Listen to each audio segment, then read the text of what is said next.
Hello, my name is Calantha Tilton. I am a librarian at East Central University Linscheid Library, and today what I'm going to be doing is kind of helping you explore different sources based on particular evaluating concepts. And the reason why this is important, because you might be sitting here going, oh my gosh, I have to take another tutorial, this is great.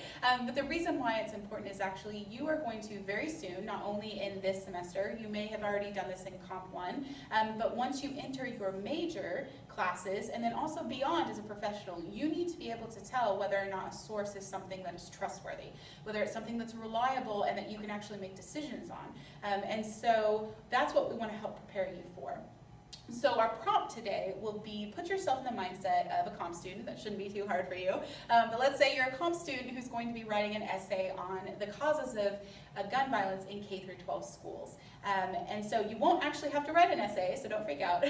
We are just going to have you explore sample sources that we will be providing and then answering questions on particular concepts about evaluating. So the first one will be author qualification. So whether or not an author, what is their educational background, what is their professional background, what's their experience.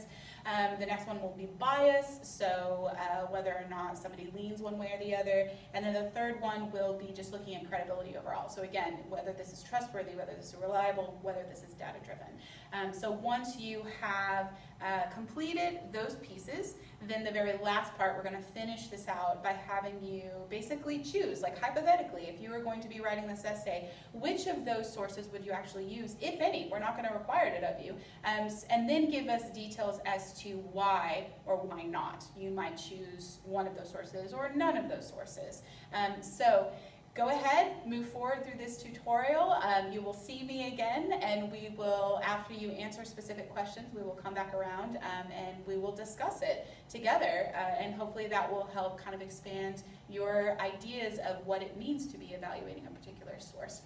Okay, hope you enjoy.